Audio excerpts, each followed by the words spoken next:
Hello, everybody, and happy Valentine's Day. Today, Travis is doing a tier list. Yeah. About how much Travis likes each investigator. I did a tier list like this last year. Can't believe it's been a whole year since I've done that tier list, but we haven't done anyone for anything else, so Travis is just gonna say I like them, give them a tier list for where they like, where how much Travis likes them, and then maybe a few sentences why, or maybe a rant why you love someone or a rant why you don't. We're gonna see what happens. I like ranting. Yeah. Yeah, it'll be different for my Christmas. Don't worry. That one was how good I thought each one was. Yeah, because this one's not a power ranking. This one is literally just how much you like the investigator. Yeah. There's no math involved. There's no numbers. It's just all flavor. So. You just tell me where to go, and I'll do it. Okay. Agnes is an easy choice. She's A+ investigator, I think. I like the 5/2 deck building a lot. That's really fun. It lets you play in neat synergies. She's got a great stat line for what she does. She's got fun ability. What? I'm allowed to like people because they're good. Yeah, it's true. It's true. Yeah. Yeah, and she's a core set investigator that is aged well. I like that. Unlike some of the other ones. Yeah. Yeah. Catchy. Catchy's a C tier, I think. Yeah? Yeah. She's not super interesting. Her deck building is really boring. Getting more stuff out of your spells is neat, but I'll just play other cards to do that and other investigators and have a cool deck with them instead. So, yeah. So sick. Amanda's sharp.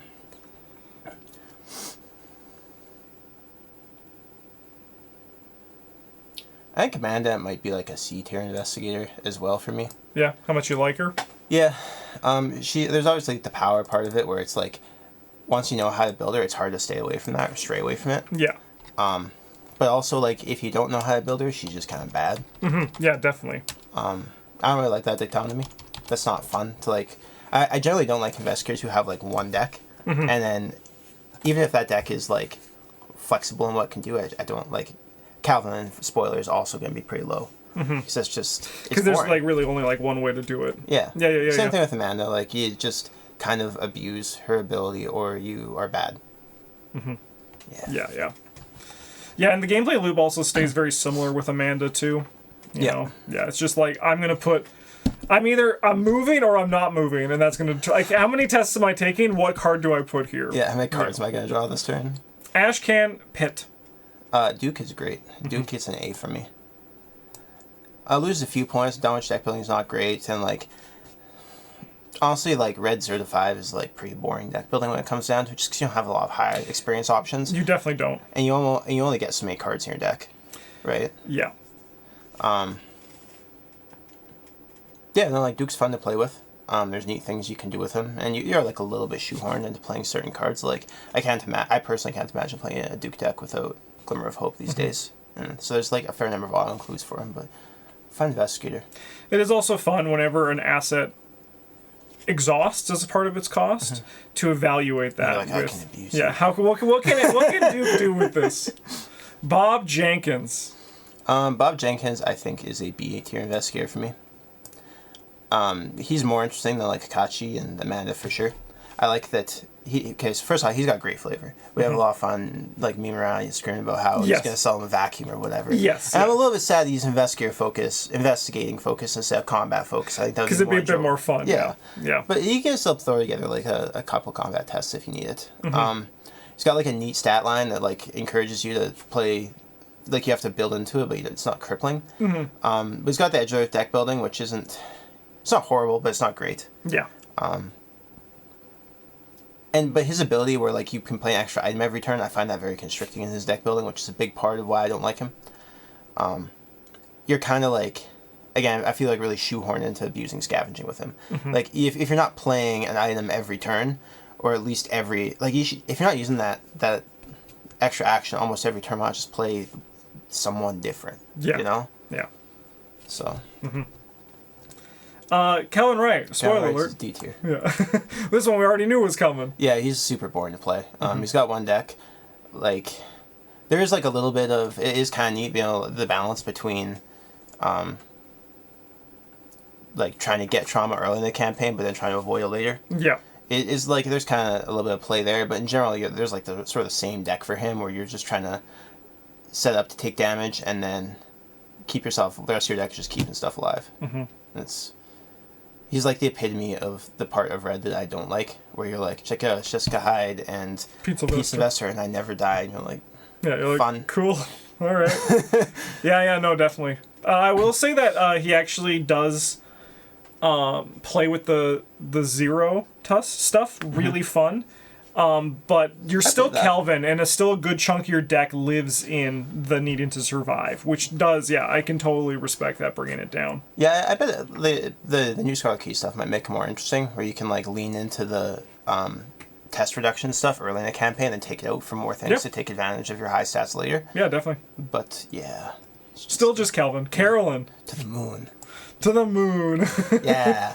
Yeah. Carolyn's a lot of fun to play. She's got neat abilities. She's got economy baked in for you and for your teammates. She contributes a lot to the table as well, especially in that economy aspect, where like if you're playing with people who like aren't super good at deck building or super experienced with it, you can sort of supplement their lack of resources and enable them to play their cards and do their jobs and play the game. Yeah. She's got a great stat line for like doing book stuff, not fist or foot. No.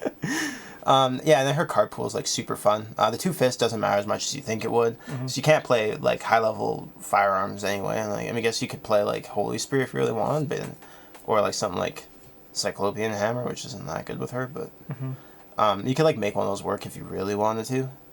But blue has enough just testless damage events that you can still handle enemies if you need to in a pinch. Yeah, definitely. Definitely. Yeah, no, she's fun. I also really like Foolishness, even though he's just god awful. Yeah, he's just like the flavor of like the cat and like what the card does and all that. Yeah, like from the novella, Foolishness is a very silly character. He constantly gets himself in trouble with people. Like, you've done that before, and bad things happen. He was like, yeah, but not this time. That's why they call him Foolishness. Yeah. I wish that he was better enough to warrant to fight the Black Wind, which is like hell. I always forget what that. I just need to remind myself. That one's like whenever at the end of the round, if someone took horror and it wasn't healed, you put a Doom on the agenda. And it stays until the agenda advances, I think. Attach it, and then Carolyn Fern takes 1 direct horror because you need to be able to heal horror. Yeah, you have to do that round. Yeah, at the end of the round, if any or his horror is assigned on an investigator was not healed, place 1 Doom in the attached agenda. So it even just puts a Doom on it if you draw it in the upkeep phase. Yeah. Wild. It's not really well designed. You got Foolishness. He's like +1 those stats if you put in an infinite amount of work. Wow. And it costs 4. Yeah, I know. Wow. I haven't looked at that in a while. But... I mean, like, Foolishness I can understand if to fight the Black One wasn't like just a punch to the gut. Right? Yeah. Daisy. Daisy, I think, is an A tier investigator for me. She's got that great deck building, that 5/2. That's a big plus for anyone who has it. She's primary secret, which is a big plus for me, and secondary mystic. That's my favorite combination of colors, I think, to play. Makes sense. Luke Robinson. Yeah, we got 5 book. That's good. Yeah, that's always good. And things I don't like about her, she's got like kind of shoehorned into playing tomes. You gotta play tomes. She does kind of embody a lot of the worst thing, like the things I don't like about Seeker, where you have to abuse Research Librarian, or you're griefing your team, kind of. Like, I mean, I guess you don't have to, but it's like, why wouldn't you? Yeah. Right? It's the similar issue with Bob Jenkins, where it's like, you have to have that tome and be using it every turn, or else why aren't you just playing someone different? Yeah. But I don't know, she's like a neat character, again, one that has scaled well with the game, with the game. Though I'm a bit leery that she will be too good in the future. Yeah, I can definitely see that as well. I know there's people out there who put her in the S tier, and I don't disagree. Yeah, she's not there for me yet, but that's just because like I also just like view her to be. I play her fair. I'm not trying to like do the boring broken stuff because that's fair. It's boring and broken. But yeah. But yeah, no, I definitely agree that she could definitely scale too far. Daniela Reyes. She is probably a B for me. I think. Was my. I'm trying to guess each time. That was my guess for that one. I'm not a huge fan of her like stat line, because it's very efficient for doing things, but it really shoehorns you into the thing you're trying to do. Yeah. And then she's got like 2 foot, and it's just like, but why?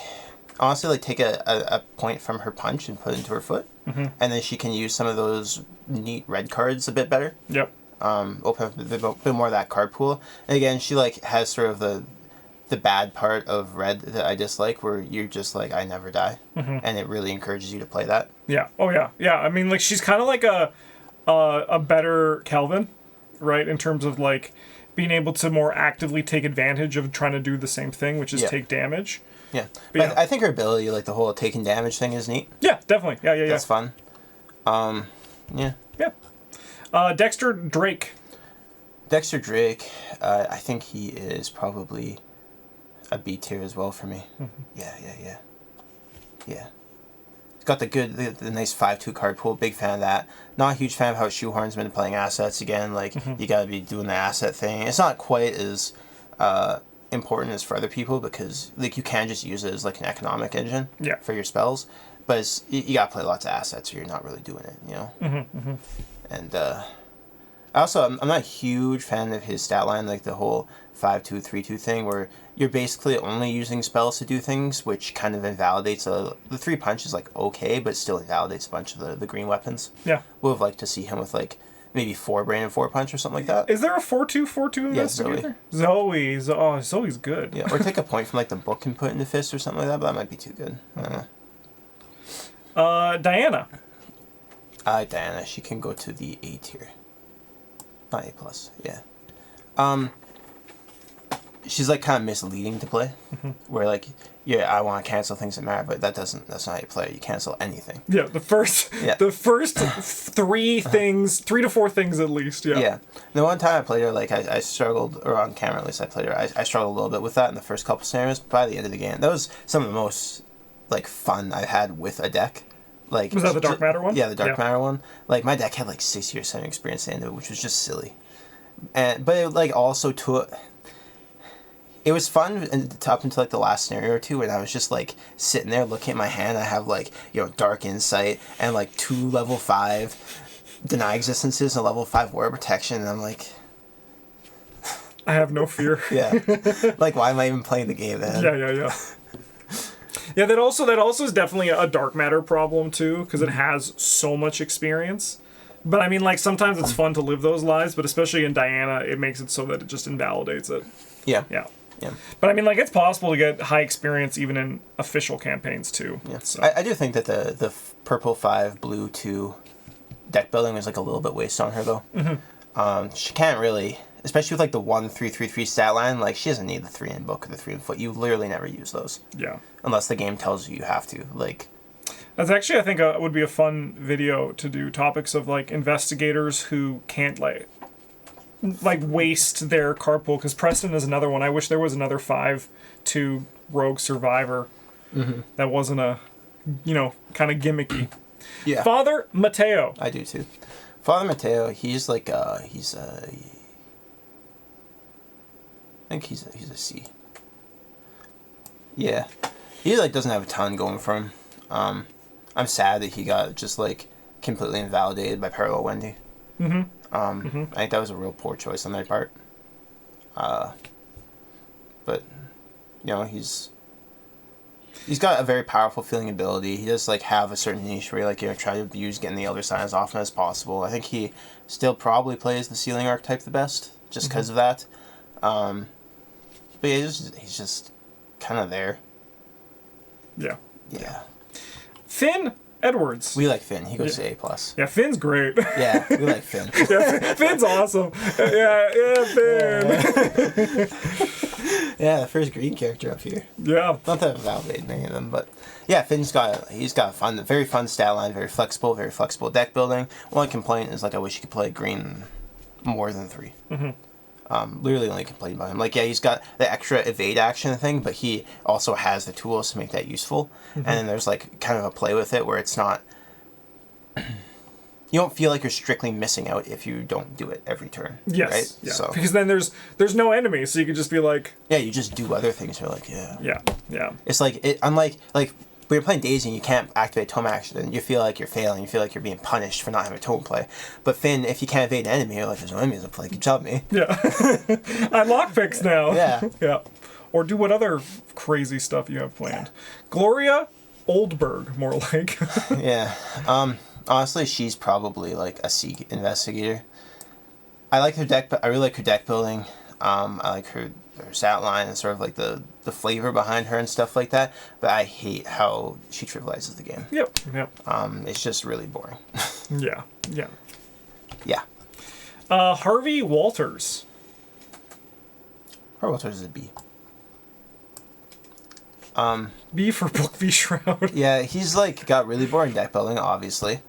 But he's got 5 book, 4 brain, and draws lots of cards. That's about it. Yep. Yeah. That's my thoughts on him. Jacqueline Fine. Jacqueline Fine's also a B, I think. I do like her ability. I think it's fun to play with, and she does a very good job being like the general mystic. Though I do wish that, like, I think that almost all of the, except for Nathaniel Choke's kind of like in his own little box, and I guess it's like less true of Lin Winifred too. But anyway, for Jacqueline Fine, Harvey Walters, and Stella, they all have like this neat ability that wants you to play into a certain archetype, but they're all better if you just kind of don't play that archetype. Like, Harvey Walters is better if you just play him as generic Seeker instead of Big Hand, and you just use it as an extra way to dig through your deck. Jacqueline Fine, yeah, you can dig through, like, I can get an extra 2 resources off my Voice of Ra, or, I can, trigger my Hypnotic Gaze. Like, no, just pass your stupid test. Yeah, pass. Someone passes the most important test. Yeah, and Stella is like, you can, spoiler, Stella's not going to be very high either. She's like, you can get rewarded for failing tests, and you're like, no, I'm just not going to care about things. Yeah. Yeah, it's like... She's going to play like Diana at level 0. Yeah, it's like, or I'm basically just going to get my, Quick Learner. The Quick Learner, but what's the guy's panicking, the asset that... Cornered? No, where you make your tests harder. And Drawing Thin. Drawing Thin, yeah. It's basically just like, my ability is Drawing Thin. Yeah. Yeah. And like, I like Jacqueline Fine. I think she's really neat from the playing with the Chaos Token side of things, but significantly less fun as a part of the iPass tests. Yeah. Jenny Barnes. Yeah. She's boring. Yeah, she just get money. Yeah, she got bad deck. I mean, she's got like okay. The damage stuff isn't horrible. There's like some flexibility and like some neat level 0 build around cards, but we don't see too many of those anymore these days. I think also at this point now, if they were made today, they probably would have had like 7 or 8 cards. Yeah. 5 is a lot more limiting now than it was then. Either have very different abilities. Yeah. But she also just has 3s across the board. Like, I think that like Pete could have had a nice ability, or like Duke could have had like sort of third ability or something like that, where you can exhaust him to discard a card to draw a card or something like that. Yeah. Like, Jenny Barnes should have something else, man. And Jim should be a different investigator. Yeah. I mean, I think Jim should have like skulls, but then also like he probably should have something that he can like draw an extra token. I think Jim might have been neat with like a 3 stat line if they wanted to do that, and then have it be like once per round. You could treat a token you draw as a skull. Yeah. Because like there'd be some scenarios that was really good. There's some cards you could play with that'd be really good. Something like that. That'd be a neat thing for him. Anyway, back to Jane. She's boring and like bad. And she's boring, and I'm ready to move on. Yeah. Hey, it's Jim. Hey, yeah, thanks. He doesn't do anything. Like, he just doesn't do anything. Yeah. There's no real reason to play him, I don't think. No offense, Justin, but like... No, I understand that mine is much like his curse, my own curse. I know it. Every time I'm like, why am I doing this again? Yeah. Like, if you want to play an investigator who can, like, use assets that use your book and your fist, just play Diana or, like, Amina now. I mean, I know why I play Jim still. It's because he is my favorite flavor investigator. That's his fair. story is so cool, and I love, like, everything about him. Cool. But just... he's always a nightmare. Yeah. I haven't been leaving the story side of these out, but that's mostly because I'm not really attached to any of them ones we've seen except for Bob Jenkins. No, that's okay, because I've never done a tier list where because mine was just a flavor one. So now you basically just got another video out of me. I'm going to make one where how much I like each investigator. Look at that. Joe Diamond. I like Joe Diamond. Yeah, he can go too. to the A+ tier, I think. That's a great choice. He's not a good investigator, but he is very fun to play. There's lots of neat stuff you can do with him. I like sort of the being able to like load up your deck with assets and then like play events out of your side deck, or like have, or your hunch deck it's called, or like have just like events through all of them and like try to abuse getting an extra card every turn for playing insights and stuff like that. He's a very fun investigator. He's got fun deck building. He's got a neat stat line that isn't like horribly crippling. Like there's enough ways you can. He's got enough ways you can boost that brain up to like a 5. Yeah. Now that if you like actually need to. Yeah. And same with the foot. He's pretty. And he's like such a good flex that if you play him, you're always doing something. Yeah. Like you're always able to contribute in a way that's impactful to the game. Yeah. Yeah.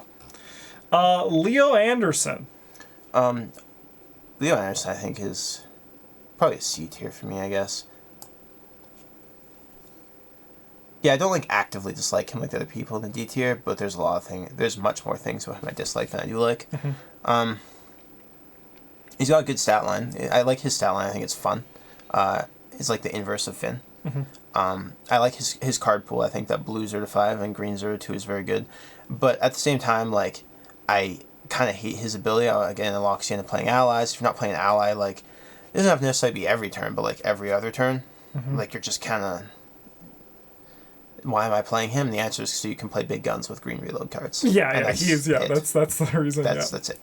I hate that he's like got the ally flavor, but like also he's the big gun guy, and those like don't really mesh. Yeah, they don't go together at all. Yeah, I do kind of like find it funny how. I mean, Finn's deck building certainly helps, but just like the difference between like how your brain, you don't use it actively unless you're a mystic. And how, like, the change from just having the foot be 4 and the brain be 4 can really just also just, like, you know, you're like... It's like, basically, you get, like... Finn has 3 active stats, right? And Leo only has 2, right? It's kind of funny. I never thought about it like that. Yeah. Lily Chen. I think Lily is, like, a C-tier investigator for me. Her deck, she's... I want to like her. I like the discipline idea a lot. But she's so awkward. Like, if she feels so forced into her deck building, where you have to, like... There's such a huge gap between the high-level blue cards and what they do and what the, like, low-level mystic cards want to do. And, like, trying to still do enough things in the first couple of scenarios to get to those high-level blue cards so you can do things, like, competently. And then, like, the book discipline exists. Like... Yeah, it's there too. Yeah, like, I'm pretty sure it's never actually coming out of my binder. What world am I... Like, we'll play Dark Matter and then you'll get it. Yeah, but even then, like, what am I doing with it? Yeah. Like, who cares? Yeah. It does nothing for what she wants to do. So, that being said, like, I think that the brain discipline is very fun to play with, the whole healing thing. That's a very nice callback to the older games. I think that the punch discipline is fun to play with. There's some neat stuff you can do there. And the foot discipline also fun to play with. Taking 3 different actions, you can put together some neat combos. But yeah, it's just like those first couple of scenarios are so brutal with her and so awkward. And then, like, yeah, the book discipline existing is just no. But why? Like, you push it up to 3. What are you going to do with that? Nothing. What's the ability on it? I don't know. Let's find out. It's probably bad. Because I know someone's going to be like, yeah, but, like, the book discipline. So now we can at least look at it and acknowledge it. Oh, wait. All right, book. If you have fewer than 5 cards in your hand, draw until there are 5 in your hand. I mean, that's card draw is good. And then to get rid of it, if you did not have more than 2 cards in your hand at any point, it's basically just like a one-use card draw. Like, that's what you look at it as. Like, 'cause you'll flip it back over eventually, probably, but I guess, like, I can maybe see taking that if you were playing, like, if they print more combat events in blue that care about your foot. Yeah. But that's not really where we're at. But yeah, maybe in the future. Who knows? Lola Hayes. Yeah, I don't like Lola. She has a garbage stat line. She's got 6 and 6 for some reason. I'm talking... This entire thing is going to be about Taboo Lola, by the way, because I don't need to say more about Untaboo Lola. Like, she would be off the chart. Anyway. Off the chart and S+ tier. Yeah, sure. It's like some kind of error, like she's gone so far back down she flips around. Yeah. We put in -1, but it turned into a +1 in the code, Yeah. Yeah, like, I don't like the concept of her being a neutral investigator with access to all 5, even just 0-3, because it's sort of like, I don't think you can design that really well. Either she doesn't do anything good enough to warrant playing her over other investigators, or she does things so well that she pushes other investigators. Like, I appreciate the sort of the card combinations you can do with her. Like, there's some neat cards you can play that no other investigator can. Yeah. But like, she just doesn't have the stats to support it either, or like the playstyle to support it a lot of the time. Like, quite often if you have two cards they're like level 3 from two different colors, like, how often are you going to have those two cards that interact favorably, but also you can like use them with Lola? Like, no, I don't think it happens very often. Yeah, probably not. So yeah, garbage investigator. Luke to the top. Don't worry, I saw that one coming. Yeah. Luke's very fun to play. Very enjoyable to zip around the map. His ability lets you do some like really fun, cheeky things where you're like, oh, I'm at that location now or whatever, especially in conjunction with the Dream Gate. He's got fantastic card pool, in my opinion. He plays Practice Makes Perfect great. Stat line's like a little subpar, but like I don't have any complaints about that. Honestly, I'm glad his stat line is what it is. Yeah, me too. I think that actually like contributes to him being a fun to play investigator. Because if he was like 5-4-1-1, it'd be like, my God. It is kind of wild because I actually think like Luke, his two things probably like could be split up still, like the two abilities that you have there, right? But the fact that they're together really makes it an enjoyable investigator to play. He is a ton of fun to play, yes. Also, we have good memes about him. Yes. I also, every time I've talked to a custom content creator, they always just say they wait for someone to play their content and tell them how this is how Luke breaks it. They call it a rite of passage for their content. Mandy Thompson. Mandy Thompson could live in the A+ tier.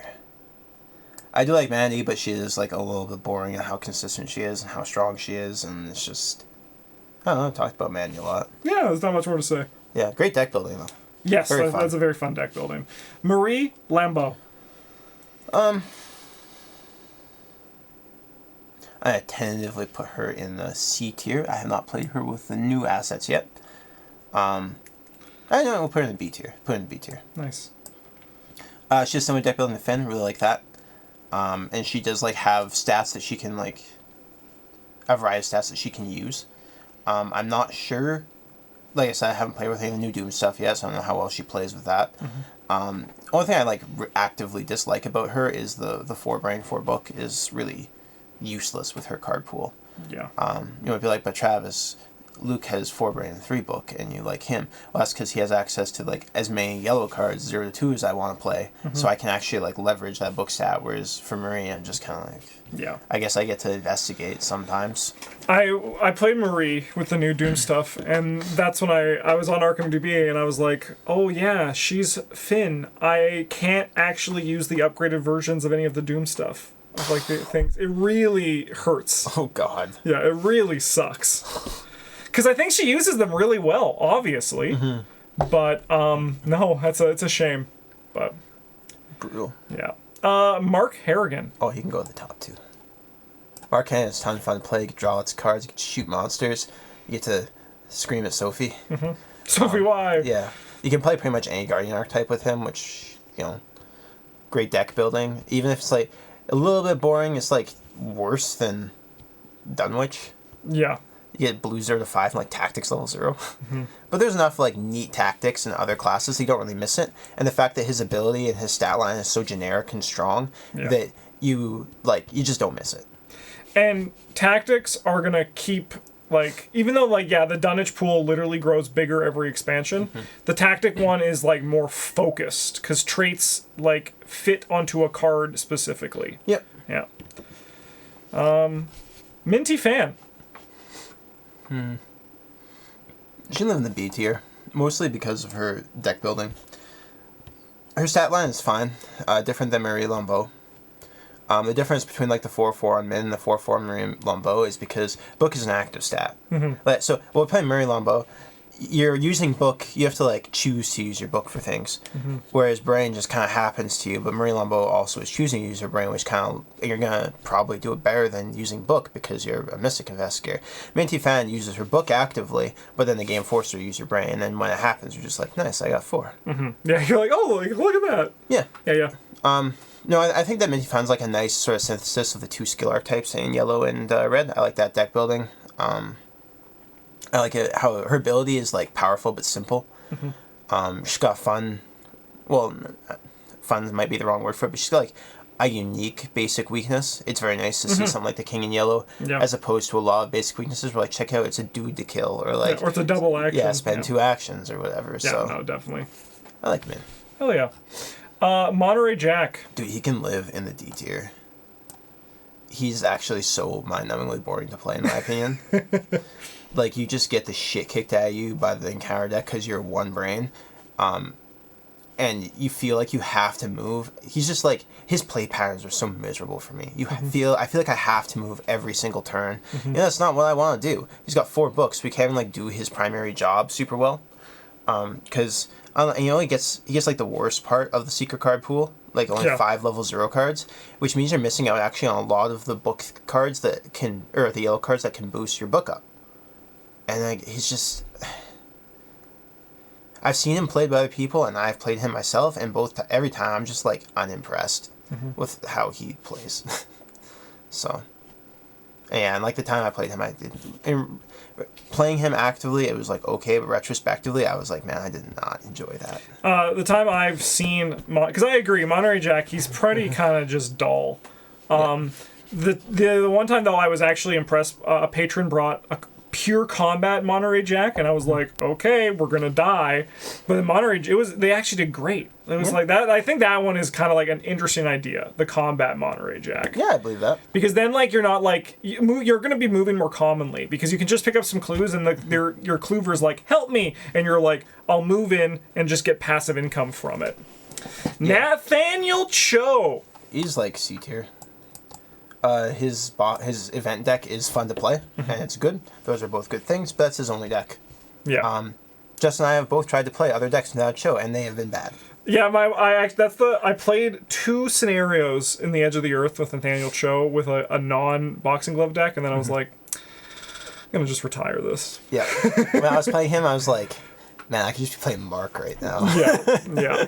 I mean, like, Nathaniel Cho's loop is very fun, like you said. Like, the event pack, it's like, especially you get the upgraded 1-2 punch, and you're like, boom, boom. Like, I was playing on Tuesday, and I killed 2 4-health enemies with VP with, like, in 2 actions. Yeah, that's sick. And I'm like, that's really cool, but it's all you do with Nathaniel Cho. Yeah, no, like, he's very fun to play, but you play him through a campaign, you're like, nice. I've done it. Yeah, see you again in 2 years. Yeah. Norman Withers. Oh, he can go to the top. You didn't put that Norman Withers up there too. Is there another one? No. Just that one. Just okay. that one. Yeah. Yeah. He's got all the hallmarks of the investigators I like. He's got yellow and purple cards. Yep. Checks out. Yeah, he's got a good stat line to use them.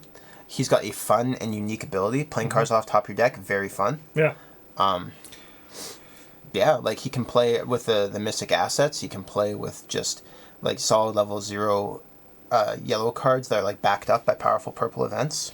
You can play like deck manipulation. I tried that once, and like honestly it wasn't very good back then, but it might be better now. Oh yeah, the one where you were just pure support Norman. I remember that. That was hell. Yeah. But you kept me alive because I had the doomed, and yeah, you saved me. It worked to a certain extent. Yeah. Yeah, no, his ability to play the top card of your deck and like swap them around, stuff like that, is extremely fun.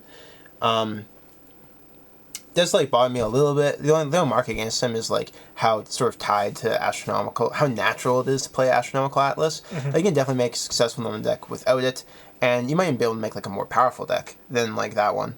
But it's just so natural to go into it, right? You're already playing like you put some research librarians to find your unique asset. They also find the Atlas. You're already playing deduction because you get 5 book, you're yellow investigator, like, and it's just there. Yeah. But yeah. No, I actually haven't played him since Scarlet Keys. Since he actually even came out. I haven't played him. I want to give it a shot. It's very fun. Because the only time I've seen is when you played him and you hurt your elbow, and we stopped that campaign. Yeah. And then also when Bryn played him in the event only challenge, and it did not go well. Not really a fair representation. Not at all. Patrice Hathaway. Patrice gets an A from me. Yeah, she is fun. She is very fun to play. Actually, yeah, she's probably an A+ for me. I really enjoy playing Patrice. Go Patrice. Yeah. She's got fun deck building, even though she can't use like some of it. Like, it bothers me immensely that she can play Rite of Seeking level 2, but none of her upgraded spells, which is really Fantasy Flight's fault. Not hers. But how dare you, Patrice? yeah. No, she's got like lots of... Drawing 5 cards every turn is really fun. Figuring it every turn's like a little puzzle to get as much... most value. Yeah. And then like, you're like planning out your turns like, oh, we're going to try to do this turn. And then the Watch from the Stars shows up and you're like, I'm doing this turn. Yeah. Yeah, no, she is. I had a lot of good time with her in Edge of the Earth. It was very fun. She does stuff for a little bit where, like, she's, again, same thing as Norma. She's super tied to cornered. But you can build without her, but at the same time, it also just feels like... I feel like, I kind of feel like you have to play either cornered or, like, Mind's Eye in her to consistently pass tests, you know? Not that I'm complaining about having to play Mind's Eye, because where else are you gonna... Yeah. But... Preston Fairmont. Preston Fairmont's like, it's a B for me. Mostly because I'm upset that he's like the green-red investigator. Like Justin, sometimes I come with neat decks that you use that card pool, and I'm like, oh yeah, this guy can't do anything. Yeah. Like I said, like the 2 decks that he has are like kind of neat to play, and I think he's strong, so it does encourage a slightly different play style, and he's not unfun to play with. Yeah, definitely. Rex Murphy. Rex Murphy is an A+ for me. Yeah. Deck building is kind of meh, but you still get access to some neat stuff. Dark Horse and like the Mariner's Compass, or like just other flex cards from other colors and stuff like that. Getting 2 clues in action feels very powerful, but that is like the only thing you do. Yeah. I do enjoy it. Like, I personally enjoy the gameplay loop of, like, I will take 4 clues, and then I will take another clue, and then I will move. Yeah. I like that, but it's not the same as these guys, where you have, like, a blast. Yeah, and those guys, like, not only are they good at what they do, but they can also do a wide variety of things. Yeah. Rita Young. I think Rita goes into the A tier for me. I like Rita. She's got a good stat line for what she does. She makes good use of the survivor weapon. She makes good use of her secondary card pool, the trick thing. It's fun to flip through tricks and see what's there. She's got the survivor stuff to handle her 5 sanity. I think that she's just a neat investigator. She ticks a lot of boxes for me. She doesn't have a great card pool, again, like that sort of red level 4 and 5 basically don't exist. But she plays like... And she could be like a primary fighter, but she's like a little inconsistent for that. And I like inconsistency in terms of like actual gameplay and what investigators do, but I do not like inconsistency in being able to like do your job. You know, like it's fun to be able to play an investigator who can get clues or fight monsters with like a variety of cards. Or a different large variety of ways, but it's not fun to play an investigator who can only sometimes kill monsters. And you're like, but why are you here then? Yeah, you know, I love Rita now. I've gone all over the map. My biggest knock for Rita is the 5 sanity and then the hoods, because with the 5 sanity you feel compelled to play Pete Sylvester, because also like the stats on Pete Sylvester are good. You know, gives you more foot, more brain. But then the hoods they suck. I think part of that's just like a lack of other good level 0 allies for Rita. You know, if there was a plus punch one, I think she might like that. Well, there's Jessica Hyde. She costs experience though. Yeah. And like the other one that you would normally play is Mammo Branche. Like, I think if there's a solid level 0 ally that kind of contributed to the whole combat thing that she's got going on, or evasion then combat thing, that would be preferable to Pete, and you could get away with just running like Cherished Keepsakes or something like that for Alexa Horror Soak. Blech. I've ran her in every time I try the challenge run on the Patreon, I choose Rita just because the 5 foot and just being able to kill damage, like deal with problems slowly, if like because your deck's inconsistent with the rules. So yeah, no, she's good, but yeah, there's always the moment where you fall apart, where you draw 2 enemies and you're like, That's when you pop out your infighting, Justin. Yeah. Let's go. Roland Banks. I like Roland. He gets a A+ for me. Roland is like kind of peak Arkham character design, I think, for me. Where he's very much like just a normal person who's like he's sort of like the pinnacle of the Arkham fantasy, right? He's just like a normal dude.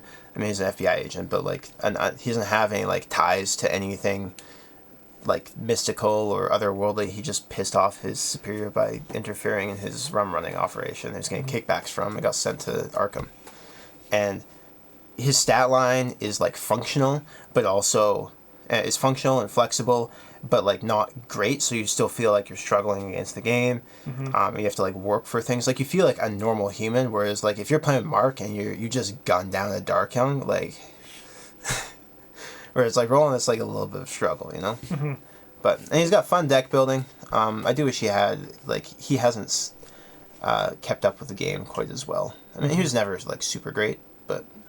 Yeah. Yeah. Safina Rousseau. Safina gets a B from me. No, Safina can live an A tier, actually. She's got that 5/2 deck building I love. She's got a very fun stat line for what she can do. Her deck building is fun, though. It forces you into events, but like you can kind of... It's flexible enough that you can play around. You can like use the events to support doing other things. You're not just like, I play events that do things, and that's it.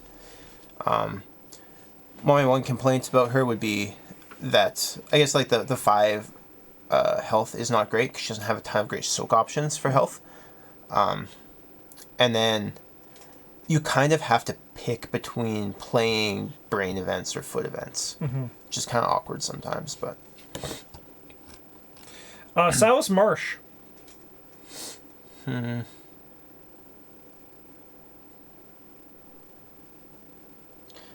You know, when he came out, when he came out for the book thing, I probably said Silas Marsh was an A. But I gotta say, I think Silas Marsh is like a C investigator for me.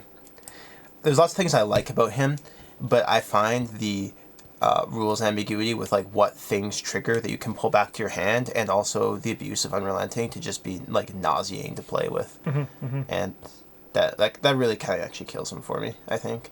Yeah, that's fair. Yeah. Yeah. If he didn't if unrelenting wasn't in the game, he'd probably be like a B or an A. Or if like just you just never got the effect of the skill that you pulled back. Just that's probably how it should just be. Yeah. Yeah. Like that's more again a complaint about the rules of the game than Silas specifically, but he really suffers for it, and yeah. Sister Mary. She's like a B tier investigator, I guess. No, she's also C. Yeah. She has like 1.5 decks she can play. Where she plays the Blessed deck, obviously. But she also plays like a pretty decent paradoxical deck. Yep. Which is fun. She also gets to play, I guess, I had thrown together like a spell-oriented Sister Mary, which was pretty solid. Her stat line is really the most unfortunate thing for her, where it doesn't mesh with her card pool well enough to play not bless things. But getting the free blessing tokens is nice, and it's like not something you have to work to trigger. It gives you sort of a reason to play her. Yeah. You don't have to play a ton of cards that benefit from blesses. Or you can place like just random cards that benefit from blesses to make use of her ability and not feel bad, not have to put the effort in to put the blessings into the bag. Like if you're playing blessings, a different Guardian Blessing Investigator, you were like kind of living and dying on like Holy Rosary and Tempt Fate. Yeah. That's life. Yeah. You know? Yeah. Schizo Tool. He's a D. He's got fun deck building, but he doesn't use it well. His ability is like boring and overcosted. It has a similar issue to like if I'm not getting the extra action every turn. You don't have to use it necessarily every turn because it's an action to do whatever you want with. Not like Daisy where you just have a book and play or whatever. But it's like it's so difficult to even justify using it. Because you can't even like use it really to just I'll just throw in an extra extra investigate out this turn or extra attack this turn because your stats are garbage. You can't do those things. You're like most of the time you're paying too money and you're like I'm just throwing away too money. Yeah, and because also realistically now at this point in the game's life, assets and events are worth more than one action for 2 money. Oh, for sure. Yeah. Yeah, he's just really been totally outclassed. Yeah. I'd like him if he had different ability, though, I think. Oh, yeah. Stella Clark. Just live in the C tier. I do like the failing side of things in Stella, but like having 3 copies of Neither Rain or Snow takes a lot of tension out of the game. Again, a lot of the red cards you want to be playing anyway, like Resourceful and potentially True Survivor, make abusing them so just... Easy. They're just there. Yeah. So natural that why wouldn't you? She suffers from the same issue that I talked about with her Walters and Jacqueline Fine. We're like, yeah, she got this nice niche to play, but it's just why would you when you could do the better thing? Yeah. It's like and so many of the fail cards are kind of just bad. Like playing Oops and Dumb Luck. Like when they work, it's nice. If you're playing the fail deck, you probably should play them, I guess. I feel like with those cards though, like Oops and Dumb Luck. You're kind of like, you have to go out of your way to make them work. Yeah, that's like, I look at the cards that care about me failing, and there's a very small subset of ones that, like, I want to play. Right? You look at them and you're like, I guess Drawing Thing kind of falls into that category. But it's a boring card. It's too good. But, like, look what I found. Great card, fun to play. It's kind of... Like, the gun kind of cares about failing, the pistol. The Derringer. The chainsaw to a certain extent. Yeah. But it's like... Yeah. Yeah, like, even for the failing archetype, I just don't want to play it. You know? And it again suffers a little bit from that. I feel like I have to fail a test every turn to get full value out of the investigator. And sometimes you can't orchestrate that. Or, like... You could, but like you're just failing a test for the sake of failing a test, and why bother? You know? Yeah. So. Tommy Muldoon. I like Tommy. Otherwise known as I now have the one deck you made, the Tommy Muldoon's Clue Emporium. It's like burned into my brain. I like Tommy a lot actually. You can go to the A+ tier. No, he could be the A tier. I don't like him quite as much. Those guys. He's got a really great card pool. Blue 0 to 5, red 0 to 2. He's got a great stat line to use it. There's the same stat line as Roland. And it's a police thing. Hey, yeah, look at that. Yeah. It is wild. part of that is also Becky, but also just it feels a lot less painful in Tommy Muldoon. Probably because of the Survivor Splash, right? Well, yeah, a lot of times you play Tommy, you just ignore the book stat. Yeah. Right. But even then, with Tommy, you can run, like, just a Look What I Found, and that's just 2 clues on a 2-shroud location. Yeah. Yeah. I mean, like, you could say the same thing about Roland. Kind of, you play Working Hunch, just get a clue. You can play... that is true. That is true. But it's just, like, for some reason, like, when I... Like, even just on the combat side of thing, Tommy Muldoon just seems easier, even though, like, they're the same, and it's just, like, definitely a mental thing, or a Becky thing, because Becky is a very nice weapon. I think for Tommy, it's, like, a little bit more that he's not so shoehorned into fighting enemies as Roland is. That's fair. So you don't feel as compelled to, like, use the 4 punch consistently. Yeah, that's true. Because, like, with you're not fighting enemies at Roland, you're like, my ability is just blank, right? Like, I need to kill this enemy to get this clue. Yeah. And with Tommy, you're like, kill me! Make me stronger. Yeah, but Tommy makes use of a lot of the... his stat line's actually very good with his high amounts of money. I had great success. I played him once and I bought Kenai. Just like late in the campaign, your big agency backup dies, you get like 9 money or whatever, and you have no cards in hand, and you're like, I have 7 book this turn. Yeah. He makes very good use of that. He also plays Plucky very well, level 1 Plucky. And I think it's rare to see an investigator who plays those kinds of money sinks well, and like they don't feel bad or like you're gimping yourself. But Tommy does a good job of that. I like him. Tony Morgan. He's like a C-tier investigator. He just abuses. He's got fun deck building, but he abuses the card pool too well if you're trying to, and It's just he outclasses so many other investigators. Mm-hmm. Don't like he. Trish Scarborough. She's an A. She's fun. You got neat things you can do with her ability. She's got that delicious 5/2 investigator card pool again. Mm-hmm. She's nice investigators got like defined weaknesses, but also ways to mitigate them at the cost of being slightly less efficient. You know, I'm playing her in our Weirds Mobile. My deck is bad and inconsistent thing. Yeah, the current Patron League challenge. Yeah, and I'm having a great time playing her. Yeah, no, she's great. I've always enjoyed Trish. Mm-hmm. Yeah. Ursula Downs. Can you scroll up?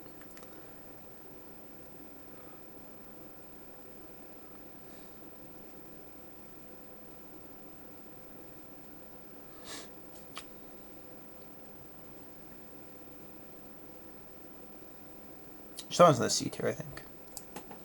I was debating between B and C, actually. Oh, nice. Not C and D. No D.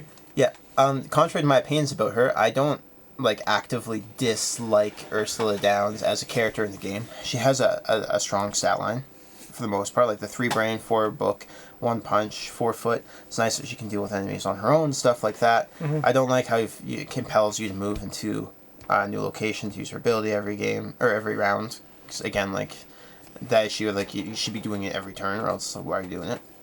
Why aren't you playing someone different? Her deck building is atrocious. the whole relic thing is. There's some neat things you get from it, or Napo, you can just play in anyone, but I'm sure there's some neat relics that she can play that you might care about. I don't know. Yeah. I do enjoy that her reaction is an investigate action. There's some neat things you can do with that, like playing cards that have the investigate keyword bolded. Mm-hmm. But she does suffer from the fact that she is just kind of worse at her job than everyone else. Mm-hmm. Yeah. Yeah. Given the choice between her and Monterey Jack, I think I'd enjoy playing Ursula more, but I would still probably just pick playing Monterey Jack because I think he's a better investigator, every time. But also, I wouldn't play either of them because I don't like feeling like I have to move every turn. Mm-hmm. Wendy Adams. Wendy can go to the S tier. I really enjoy. She might be. She's definitely in contention for one of my most played characters in the game. Definitely. I've played her a lot of times. Her deck building is fun. There's lots of neat things you can do with her.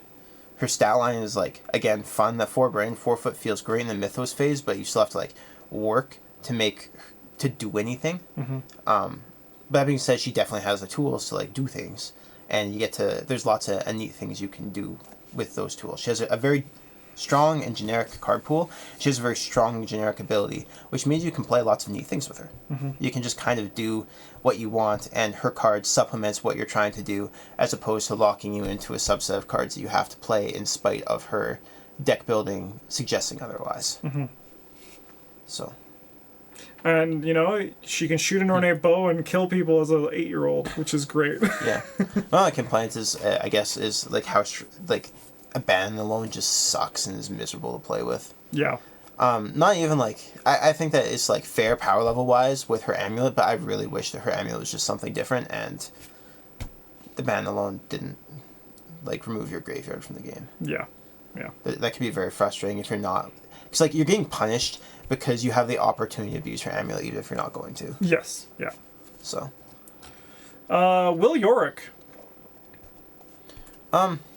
He's probably got a C tier investigator for me. He's got fun deck building. There's lots of C tier.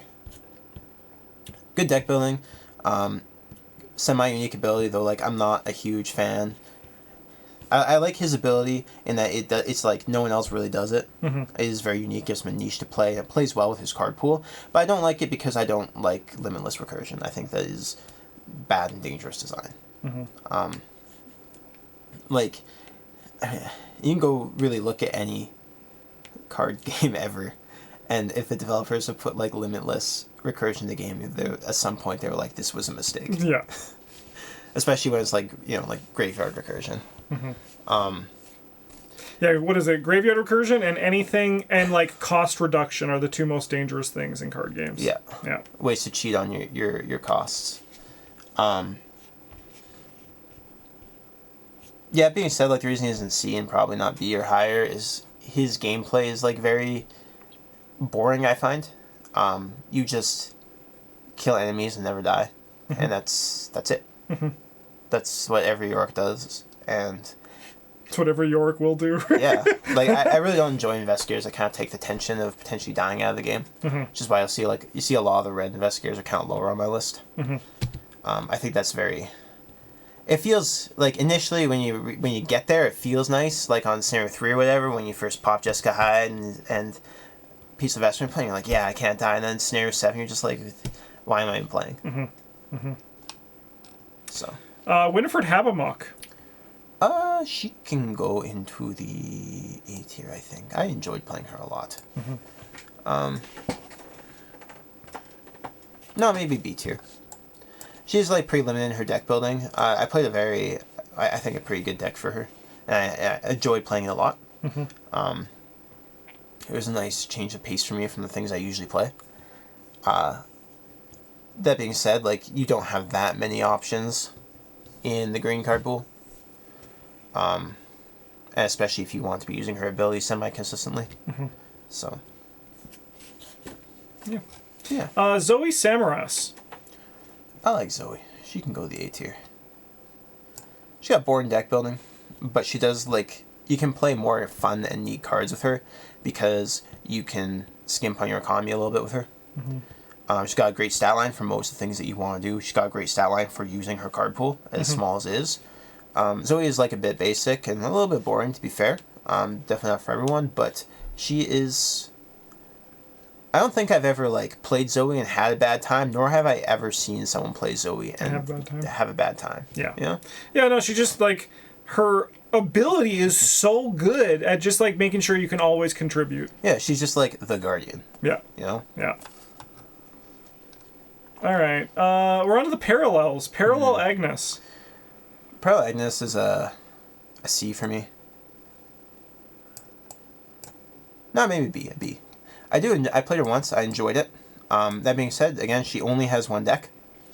And that deck is to play Hollowed Mirror and play the stupid spell from it every turn. Yeah. Which is really, really good. Yes, it's very good. It's insanely good. But also, like... it does, like, if you're playing on a largest group, too, it's like... Like, I played this in one of the Blob multiplayers, and I had all these cards that did things, but I was just like, it's much better if I just spend all my actions moving to my teammates and healing them every turn. And it's not really a fun gameplay loop. Yeah. But. Parallel Daisy Walker. D tier, please. It's bad. Her deck building's gotten better, but I still think it's, like, just kind of bad. Just doesn't. It's just not a fun investigator to me. Parallel Roland. Parallel Roland, I think. Put him about the tier below Roland. The tier below Roland, so that's like, I think, B tier. Oh, it's A tier. Not split B tier. I'm talking about, like, parallel front and back. Yes, yeah, that's what these are always assumed for the parallels. Yeah. I do like some of the directives, but I find that I don't like his card pool. The insight thing is basically you're just playing yellow but bad, and then the tactics you get are mostly just blue anyway. I mean, there's a handful of stuff you get from other colors, but not like, enough to like the overlap 0-3 blue. The overlap of things you get from other colors and things that, like, supplement what you want to do is extremely small. The directives are a neat idea. Having the +3 sanity, great. Being able to play sort of the Rube Goldberg ally machine with the extra ally slot is fun. The free charisma is nice. Especially, you can start the game with 2 charismas. That's pretty sick. So you can have 3 charismas if you take... yeah, in the thick of it. It's kind of... That's kind of funny. You know, I'm Charlie Kane. Yeah. I'm Charlie Kane, but somehow worse. Yeah. But I find his other... I haven't played with them too much, to be fair, but I do find his other directives to be, like, a little bit limiting in what you play and what you do. And they just feel like they reward you for playing mediocre cards, but not enough to, like, want to play them. So, yeah. Parallel Skids. Parallel Skids, he is a C tier investigator for me, I think. I know you like skids a lot, Justin. I do. He kind of really only has one deck to do things with. I guess you kind of got two. You could like play the fortune one where you're just like, my deck has 6 luckies and 4. Look what I found. Woo! That's kind of fun. But the big money deck is like the only one we play. It's not one that I particularly super enjoy playing either. So that's like a point against him. Also, I despise his ability. I hate it's like playing with Rex's Curse, except that it's not something I have to do per the game rules. It's something I'm choosing to do to myself. You're like, I'm gonna gamble. I'm like punishing myself just for picking this character because it's I know it's the right thing to do. Yeah, I don't want to sit there and make an extra test every turn like 3-1, but you gotta. You gotta. Yeah. Yeah. Parallel Wendy. I personally haven't played her yet, but I'm gonna put her in a C tier. I think that she is neat on her own, but I think that they just stuffed too much into this one investigator. Card pool wise and like sort of effect wise. There's so much text for her, and honestly, she reminds me a lot of the, not Quays Extreme, but like she reads like custom investigator to me. She does, definitely. I'm not a fan of most custom investigators people make because they're too convoluted. So. Yeah, I like investigators that have like one line of text. Like even like I think actually the majority of them, except for like probably Agnes, for all the parallels, you can see why they were print and plays. Yeah, is like basically the thought for them. Yeah, no, like for this could be a different video. Or this video talk about custom cards today. Yeah. If I have to go back and like reread one of your custom cards, like if your investigator has like text on the front and it has like a permanent asset that's in play, and then they like refer to each other and I have to go back and forth between them to figure out how the investigator works, that's bad. Yeah, you don't want that. It's actually Wendy suffers from that a little bit. There's one of the funniest moments was not caught on camera, but it's when we were looking at some custom cards, and there was about the signature card, and it was like this investigator deck only, and then Bryn was like, see, that text isn't even there, like, but it made me realize that I really think that if these cards were designed, if there was like a second edition for this game, that line of text would be somewhere else on the card, right? Same with permanent. I think like permanent would be somewhere else on the card. Yeah, I could stream that a lot, like have it just have like a little circle on top right with the investigator's portrait or something like that. Or like, and like also I think like fast cards should have like a lightning bolt or a symbol next to the cost. So people are like, because like when it's like a part of a line, like the 25 automatic. Skeleton key. Yeah, and it's just like, it's one of those things. It's not there, man. But I just loved it because it was like, everyone was like, this must be in this investigator's deck. That line isn't even there. Yeah. And then permanent. That line also isn't even there. It's just really funny. All right, let's get to the Scarlet Keys ones. Yeah. Initial thoughts. So, Amina Zidane. I kind of like Amina Zidane from my limited experience with her. I think that I know a lot of people don't like her. I think she's a little bit better than they're giving her credit for.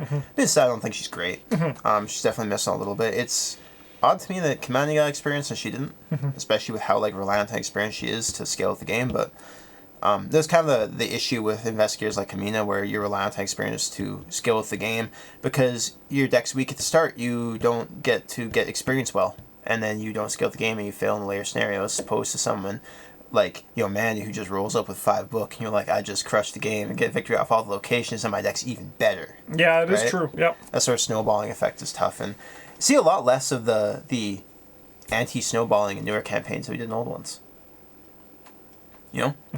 Like I remember in Dunwich, you'd be like, if you failed Essex County, you like got the weakness, but also you got like experience. You got an experience or two for getting insight. I recently was just playing Dunwich and I failed to save Henry Armitage, and it gets you 2 experience. Yeah, and like Henry Armitage, he's a good card, but I'll always take 2 experience over another ally.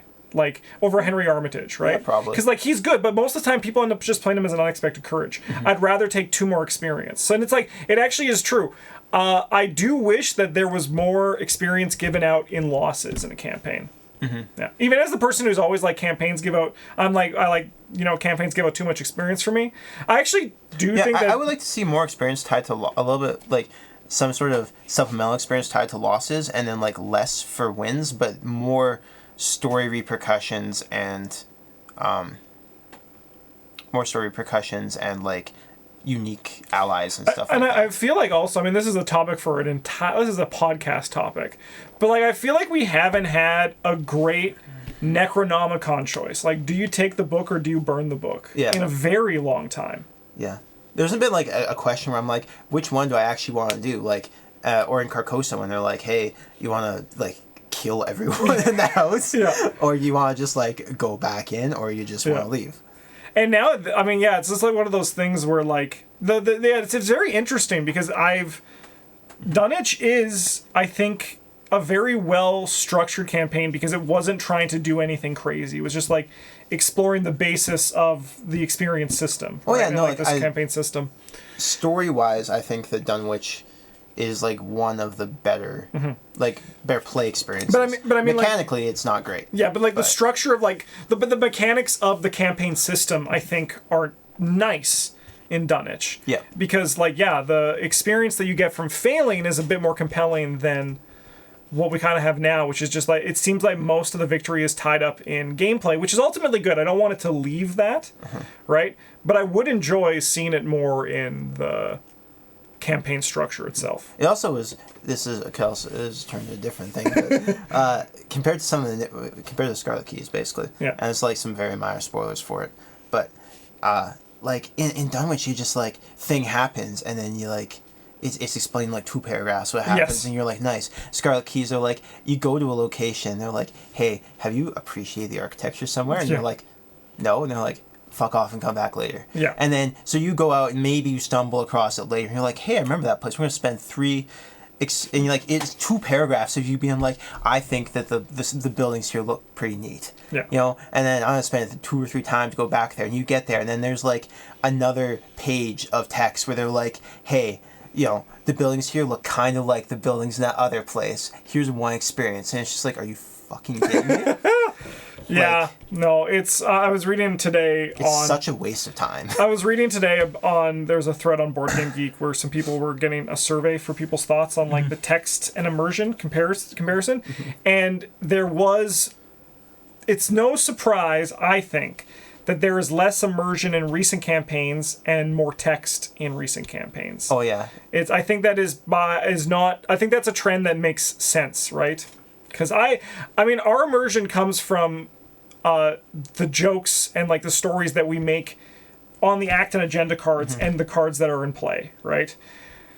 Yeah, like also we're here to play the game with my friends. If I wanted to read lore about ARKHAM Horror, I would go read one of the books about it. Someone also put out a good a post that's like what they should do is if they have all this stuff about the characters for the partners, they should put it on instead of having like a 30-minute reading, have like 2 pages where it's like, here is a brief summary on each partner if you want to read it, otherwise get into the game. Yeah. Right. And I think that I'm hopeful that we see less text going forward. But I like the idea of providing text for people who want it, but don't make it a required reading, right? Because they want to build their lore, they want to build their stuff, and I think that some people do like it, but it shouldn't be... The campaigns and between and to get from one to another should have less. Anyways, what do you want to give Amina? Oh, Amina, she can be I say B right now. It's tentative though. I'm like between A and C depending on how much I end up liking her. Her ability's fun and like there's tension to it, and I want to see how it plays with the Doom cards and without the Doom cards, and what you can do with them. Her deck building is like so-so. Her stat line's obviously just trash, but her deck building I think is like kind of neat. The charms were fairly unique, but there aren't a ton of charms, but there's like some decent ones in there to build around. Yeah, definitely. Especially like Dream Diary is a big one. So yeah, like I'm cautiously optimistic about Amina. Yeah. Carson Sinclair. Carson's like a C. C for Carson. Yeah, he's got great deck building. I like that deck building a lot. That being said, I think he's really boring to play. Brendan was talking about it, him playing Carson the last time I played Dream Year stuff, that like Carson isn't fun to play, but he's like, you make him fun to play. Yes, yeah. Yeah. I did play him. I played him twice when I was playing with my family in standalones. Yeah. And it was, like, pretty boring. I didn't do anything. My entire turn was figuring out the most efficient way for me to give out actions to as many people as possible so that they could actually do something well. Mm-hmm. And that's just boring, right? Yeah, you have the safeguard. You're like, I'm going to give you an action, but that action must be to move into this location with 2 other players, and I'm going to give each of them actions. Yep. Yeah. Pretty much. Yeah. Yeah. I don't think I'm gonna like. I don't know when I'm gonna play Carson because I am never playing him 2-handed. Like even as a joke. Mm-hmm. Like, so it's only gonna be with us. Yeah, with you two, right? So it's just like. But maybe what I'll do, maybe what I'm thinking is I'll try to get like Mike and Tyler to play Arkham, and then I'll play Carson with them. Hey, Bryn's here. All right, Charlie Kane. Charlie Kane's like an A-tier investigator. I don't like how you're completely tied into playing allies. Mm-hmm. I don't like how the flexibility neutral deck building where it kind of can push other investigators out. Mm-hmm. I find that like he's actually like a little bit kind of too good to be interesting to me in a lot of ways. Where you just allies were already good and then you just get incentivized for playing a whole bunch of them and like your rewards just having like insane stats when you need them. I mean, yeah, Bryn was my first time seeing Charlie Kane in action, and I was shocked because I've heard that he was good. Yeah. And like his numbers, he don't have ones, no. And I was like, that's scary. Yeah, I think that's kind of like a bit of a design faux pas where they design him like he has ones, but he doesn't. Yeah, yeah. You know. Kaimani. Kaimani can go into the like the D tier, I think. Mm-hmm. I'm honestly not surprised. They're the roguiest rogue that's ever rogued. So, like, it's just like it's clunky. Yeah. It's not like a fun gameplay loop, I don't think, for her. Them.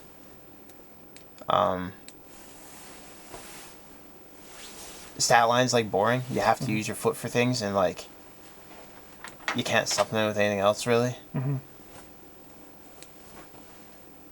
There's just not much going on there. No. In my opinion. Vincent Lee. Vincent can go to S tier. Yeah. I like him. It's Carolyn, but for wounds. Yeah, it's Carolyn, but different. Bone sawing people is really fun too. It is, yeah. Yeah. Seamus not a weapon, but yeah. You know. Well, I mean, I like bone sawing things in general. Bone saw. Yeah.